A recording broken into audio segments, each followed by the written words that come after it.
മോദിയുടെയും അമിത്ഷായുടെയും ചൂതാട്ടം ഇനി നടക്കില്ല.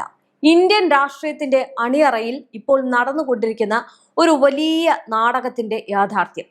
ഡൽഹിയിലെ ഇന്ദ്രപ്രസ്ഥത്തിൽ അധികാരത്തിന്റെ പരമോന്നത സിംഹാസനങ്ങളിൽ ഇരിക്കുന്ന ചിലരുടെ ഉറക്കം നഷ്ടപ്പെടുത്തുന്ന ഒരു തിരക്കഥ നാഗ്പൂരിൽ തയ്യാറാകുന്നുണ്ട്. പുറമേക്ക് വലിയ കെട്ടുറപ്പ് കാണിക്കുന്ന BJP RSS സഖ്യത്തിനുള്ളിൽ ശരിക്കും എന്താണ് സംഭവിക്കുന്നത്?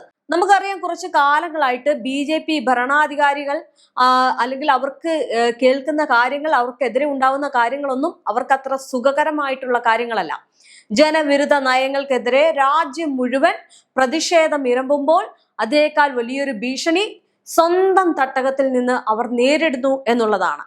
ആർക്കു വേണ്ടിയാണോ ഇത്രയും കാലം വിദ്വേഷത്തിന്റെ രാഷ്ട്രീയം കളിച്ചത്, ആ ശക്തികൾ തന്നെ ഇന്ന് പരസ്പരം വിരൽ ചൂണ്ടാൻ തുടങ്ങിയിരിക്കുന്നു എന്നതാണ് പുതിയൊരു യാഥാർത്ഥ്യം.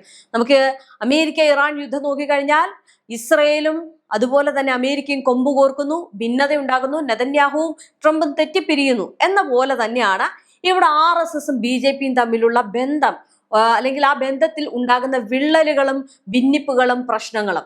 RSSന്റെ ആറാമത്തെ സർസംഘചാലക് ഡോക്ടർ മോഹൻ ഭഗവത് അടുത്തിടെ നടത്തിയ ചില പ്രസ്താവനകൾ കേവലം പ്രസംഗങ്ങളല്ല, അവ ഡൽഹിയിലേക്കുള്ള കൃത്യമായിട്ടുള്ള രാഷ്ട്രീയ വെടിയുണ്ടകളാണ്. പുറമേക്ക് എല്ലാം ഭദ്രമാണെന്ന് വരുത്തി തീർക്കാൻ BJPയുടെ അത്യുന്നത നേതാക്കൾ ശ്രമിക്കുമ്പോഴും ഉള്ളിലെ പുകച്ചിൽ ഇപ്പോൾ തെരുവിൽ പരസ്യമായിരിക്കുകയാണ്. അതുകൊണ്ടാണല്ലോ അമിത്ഷായെ കാണാനില്ലാത്ത ഒരു മിസ്സിംഗ് കേസും കൂടിയേ ഉള്ളൂ ഇനി വരാനുള്ളത്. പാർലമെന്റിൽ വരുന്നില്ല, അയോധ്യ വിഷയം കാരണം പ്രക്ഷോഭങ്ങൾക്ക് മറുപടിയില്ല, എവിടെയോ പോയി ഒളിച്ചിരിക്കുന്ന രീതിയാണ്. എന്തായാലും കഥയിലെ ഒന്നാമത്തെ അധ്യായം തുടങ്ങുന്നത് വിദ്യാർത്ഥികളുടെ നെഞ്ചിൽ തീക്കനൽ കോരിയിട്ട നീറ്റ് പരീക്ഷാ തട്ടിപ്പിൽ നിന്നാണ്. വിയർപ്പൊഴുകി പഠിച്ച പാവപ്പെട്ടവന്റെ മക്കളുടെ ഭാവി വെച്ചാണ് ഡൽഹിയിലെ ഭരണാധികാരികൾ പന്താടിയത്. ചോദ്യപേപ്പറുകൾ വിറ്റ് കാശാക്കിയ മാഫിയകൾക്ക് കേന്ദ്ര ഭരണകൂടം കുട പിടിച്ചു കൊടുത്തപ്പോൾ ലക്ഷക്കണക്കിന് യുവാക്കളാണ് തെരുവിലിറങ്ങിയത്. ഈ ഒരു കൊടിയ അഴിമതിക്കെതിരെ പ്രതിപക്ഷവും രാജ്യത്തെ യുവതലമുറയും പാർലമെന്റിലും തെരുവിലും വൻ പ്രതിഷേധവുമായിട്ട് വന്നപ്പോൾ കേന്ദ്ര സർക്കാർ എന്താണ് ചെയ്തത്? സമരം ചെയ്ത വിദ്യാർത്ഥികളെ ദേശവിരുദ്ധർ എന്ന് മുദ്ര കുത്താനാണ് ഭരണപക്ഷത്തെ ചില അഹങ്കാരികളായിട്ടുള്ള നേതാക്കൾ ശ്രമിച്ചത്. യുവജനങ്ങളുടെ ന്യായമായിട്ടുള്ള ആവശ്യങ്ങളെ അടിച്ചമർത്താൻ അവർ പോലീസ് സേനയെ ഉപയോഗിച്ചത് നമ്മൾ കണ്ടതാണ് സോഷ്യൽ മീഡിയയിൽ. എന്നാൽ BJPയുടെ ഈ ഒരു അഹങ്കാരമേറ്റ നിലപാടിന് സ്വന്തം മാതൃസംഘടനയിൽ നിന്ന് തന്നെ ലഭിച്ച കനത്ത പ്രഹരം എന്താണെന്ന് നിങ്ങൾക്കറിയോ? അതായത് മുംബൈയിലെ IIM UN വേദിയിൽ വെച്ചിട്ട് RSS തലവൻ മോഹൻ ഭഗവത് പരസ്യമായിട്ട് പറഞ്ഞു, ഈ സമര രംഗത്തുള്ള യുവതലമുറ, അതായത് ജെൻസ് ദേശവിരുദ്ധരല്ല, അവരുടെ പ്രതിഷേധങ്ങൾ ന്യായമാണെന്നും ഭരണകൂടം അവരെ കേൾക്കാൻ തയ്യാറാകണമെന്നും അദ്ദേഹം ആവശ്യപ്പെട്ടു. ആലോചിച്ച് നോക്കിക്കേ സുഹൃത്തുക്കളെ, ഈ ഒരു പ്രതിപക്ഷ പാർട്ടികൾ ഇത്രയും കാലം തെരുവിൽ നടത്തിയ പോരാട്ടങ്ങൾക്കുള്ള ഏറ്റവും വലിയ അംഗീകാരമല്ലേത്? കേന്ദ്ര വിദ്യാഭ്യാസ മന്ത്രാലയത്തിന്റെയും മോദി സർക്കാരിന്റെയും സമ്പൂർണ്ണ പരാജയമാണ് ഇതിലൂടെ സ്വന്തം സംഘടന തന്നെ തുറന്നു കാട്ടിയിരിക്കുന്നത്. ഇനി നയങ്ങളെ ന്യായീകരിക്കാൻ കഴിയാത്ത വിധം BJP നേതൃത്വം ഒറ്റപ്പെട്ടിരിക്കുകയാണ്. വലിയ പ്രശ്നമാണ്.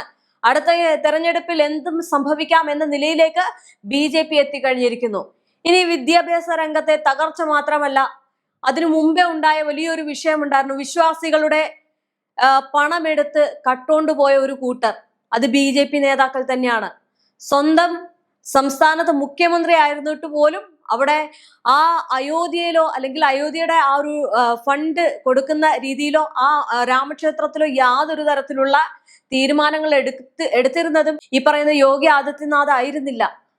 അപ്പൊ അങ്ങനെയൊക്കെയുള്ള കാര്യങ്ങൾ RSS മനസ്സിലാക്കി എന്നുള്ളതാണ്. സാമൂഹിക നീതിയുടെ കാര്യത്തിലും BJPയുടെ ഉള്ളിലിരിപ്പ് എന്താണെന്ന് നമുക്കറിയാം. ഭരണഘടനയെ അട്ടിമറിക്കാനും പിന്നോക്ക ദളിത് വിഭാഗങ്ങളുടെ അവകാശങ്ങൾ കവരാനും അവർ നിരന്തരം ശ്രമിച്ചുകൊണ്ടിരിക്കുകയാണ്. എന്നാൽ ഇവിടെയും BJPയുടെ തീവ്ര വലതുപക്ഷ ചിന്താഗതിയുടെ വേരെറുക്കാൻ മോഹൻ ഭഗവത് മുന്നോട്ട് വന്നു എന്നുള്ളതാണ്. ഇന്ത്യയിൽ സാമൂഹിക വിവേചനം നിലനിൽക്കുന്നിടത്തോളം കാലം സംവരണ സംവിധാനം പൂർണ്ണ ശക്തിയോടെ തുടരുമെന്നാണ് RSS മേധാവി വ്യക്തമാക്കിയത്. ഇനി സംവരണം അട്ടിമറിക്കാൻ ഉള്ളിൽ ആഗ്രഹിക്കുന്ന BJP നേതാക്കളുടെ മുഖത്തേറ്റ കനത്ത പ്രഹരം കൂടിയാണത്. അതായത് ഈ RSSന് പണ്ട് ചില ആളുകൾ പറഞ്ഞിട്ടുണ്ട് ബുദ്ധിയില്ലാത്തവരാണെന്ന്. പക്ഷെ ബുദ്ധിയുള്ളവരും RSSൽ ഉണ്ട് എന്നുള്ളതാണ്. എന്തോ ആവട്ടെ, ഈ വോട്ട് ബാങ്ക് രാഷ്ട്രീയത്തിന് വേണ്ടി ജാതി സമവാക്യങ്ങൾ ചമയ്ക്കുന്ന BJPക്ക് സ്വന്തം തത്വസംഹിതകൾ പോലും ഇവിടെ തിരുത്തേണ്ടി വരുന്നു. കഥ ഇവിടെ ഒന്നും തീരുന്നില്ല. ഇനി LGBTQ പറ്റി അദ്ദേഹം പറഞ്ഞത് കേൾക്കാം. അതായത് LGBTQ വിഭാഗങ്ങളെ ഒതുക്കാനും അവരെ പാർശ്വവൽക്കരിക്കാനും ഫാസിസ്റ്റ് മനസ്സുകളുടെ ഉടമകൾ ശ്രമിക്കുമ്പോൾ അവരും നമ്മുടെ സമൂഹത്തിന്റെ അവിഭാജ്യ ഘടകമാണെന്ന് മോഹൻ ഭഗവതിന് തിരുത്തി പറയേണ്ടി വരുന്നു. പ്രകൃതിദത്തമായിട്ടുള്ള സ്വത്തങ്ങളെ തള്ളിക്കളയാനാകില്ല എന്നും അവർക്ക് അന്തസ്സോടെ ജീവിക്കാൻ നിയമപരമായിട്ടുള്ള സുരക്ഷിതത്വം വേണമെന്നും നാഗ്പൂരിന്റെ പീഠത്തിൽ ഇരിക്കുന്നയാൾ പറഞ്ഞിരിക്കുകയാണ്. അങ്ങനെ പറയേണ്ടി വന്നിരിക്കുകയാണ്. കേന്ദ്ര ഭരണകക്ഷി മുന്നോട്ട് വെക്കുന്ന പല കടുപിടുത്തങ്ങളെയും യാഥാസ്ഥിക നിലപാടുകളെയും പരസ്യമായിട്ട് തള്ളിപ്പറയാൻ RSS നേതൃത്വം നിർബന്ധിതമായിരിക്കുന്നു. ഈ ഒരു ആശയങ്ങൾ പറയുമ്പോൾ അവർ തമ്മിലുള്ള വിള്ളൽ മാത്രം എത്രത്തോളം ഉണ്ട് എന്ന് അടിവരയിട്ട് കാണിക്കുന്നുണ്ട്. ഇനി ഭരണത്തിന്റെ ആദ്യ നാളുകളിൽ RSSനെ വെറും കറിവേപ്പില പോലെ മാറ്റിവെക്കാൻ ശ്രമിച്ച ഡൽഹിയിലെ രണ്ടാം സംഘത്തിന്, അതായത് മോദി ഷാ ജനങ്ങൾ നൽകിയ തിരിച്ചടിയാണ് കഴിഞ്ഞ പൊതു തെരഞ്ഞെടുപ്പിലെ ഫലം എന്ന് പറയുന്നത്. ഇപ്പം ബീഹാറിൽ നടന്നത് അതാണല്ലോ. കേവല ഭൂരിപക്ഷം നഷ്ടപ്പെട്ട് സഖ്യകക്ഷികളുടെ കാരുണ്യത്തിൽ ജീവിക്കുന്ന ഒരു സർക്കാരിന്റെ ആയുസ് അധികമില്ല എന്ന് ഈ നാഗ്പൂരിന് ബോധ്യമായി കഴിഞ്ഞിരിക്കുകയാണ്. ആ അധികാരത്തിന്റെ അഹങ്കാരത്തിൽ സ്വന്തം തായ്വേരുകളെ മറന്ന് BJP ഇന്ന് അവരുടെ സ്വന്തം സംഘടന തന്നെ വിചാരണ ചെയ്തു തുടങ്ങിയിരിക്കുന്നു. രാജ്യത്തെ കർഷകരും തൊഴിലാളികളും യുവാക്കളും തെരുവിൽ അണിനിരന്നപ്പോൾ അവരെ അടിച്ചമർത്തിയ ഭരണാധികാരികൾക്കെതിരെ ഇന്ന് സ്വന്തം അണിയറയിൽ നിന്ന് വരുന്ന ചോദ്യങ്ങൾക്ക് മറുപടി ഇല്ലാതെ പോവുകയാണ്. അതാണ് ധർമ്മേന്ദ്ര പ്രധാൻ രാജിവെച്ചതും. ഈ വിദ്യാർത്ഥികൾ സമരം ചെയ്തു. അവരുടെ ആ ഒരു സമരത്തിന് മുന്നിൽ വീണുപോയത് അവർ സമരം ചെയ്തത് കൊണ്ട് മാത്രമല്ല, RSSന്റെ വലിയ രീതിയിലുള്ള സമ്മർദ്ദം മോദിക്ക് ഉണ്ടായിരുന്നു. ഇല്ലെങ്കിൽ ഈ സമരം കുറച്ചു നാൾ കൂടി നീണ്ടുപോകുമായിരുന്നു. വലിയ പ്രശ്നങ്ങൾ ഉണ്ടായേനെ. കാരണം കണ്ടതല്ലേ കൊച്ചു പിള്ളേരെ ഉൾപ്പെടെ തല്ലിച്ചതയ്ക്കുന്നത്. അത് എന്തിനും മടിക്കാത്ത ആളുകൾ. അപ്പോൾ അങ്ങനെ അത് പോകേണ്ടി വന്നേനെ. പക്ഷെ അവിടെ RSS ഇടപെട്ടു. കാരണം RSSന് ഒന്നാമത്തെ കാര്യം, ചില ആളുകൾക്ക് RSSലെ തീവ്ര വിശ്വാസികൾക്ക് അയോധ്യയുടെ വിഷയത്തിൽ BJPയോട് നല്ല എതിർപ്പുണ്ട്. കാരണം പൊന്നും വെള്ളിയും കഷ്ടപ്പെട്ട് അധ്വാനിച്ചതൊക്കെ ഭഗവാന് സമർപ്പിക്കുകയാണ്. സത്യത്തിൽ ഭഗവാൻ ഈ സ്വർണത്തിന്റെ ഒന്നും ആവശ്യമില്ല. ഇവിടെ പാവപ്പെട്ട് കിടക്കുന്ന ഒരുപാട് പേരുണ്ട്. അവർക്കൊരു വീട് വെച്ച് കൊടുക്കാം, ഒരു നേരത്തെ ആഹാരം കൊടുക്കാം. അതൊക്കെ അവിടെ നിൽക്കട്ടെ. എങ്കിൽ പോലും ഇവർ വിശ്വാസം അർപ്പിച്ച സാധനങ്ങൾ കട്ടുകൊണ്ട് പോവുകയാണ് അവരുടെ മുന്നിൽ നിന്ന് തന്നെ.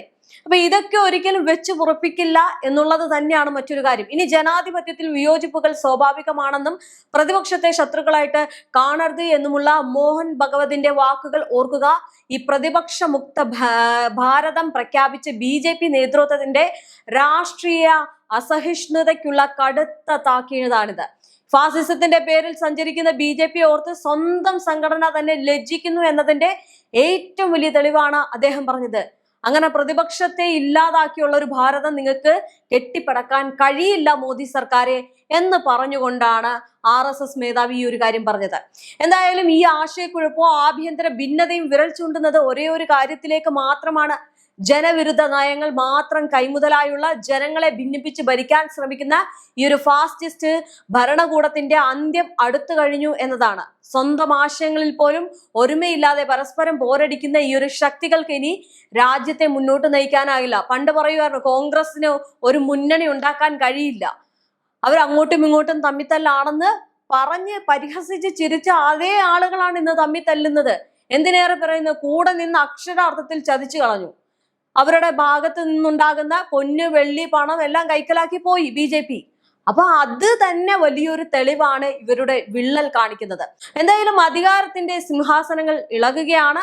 ജനങ്ങളുടെ കണ്ണീരിന് മുകളിൽ കെട്ടിപ്പൊക്കിയ വിദ്വേഷത്തിന്റെ കോട്ടകൾ ഓരോന്നായിട്ട് തകർന്നടിയാൻ പോകുന്നു. എന്തായാലും ഈ വിഷയത്തെ വെറും ഒരു രാഷ്ട്രീയ തർക്കമായി മാത്രം കണ്ടുകൊണ്ട് തള്ളിക്കളയാനാകില്ല.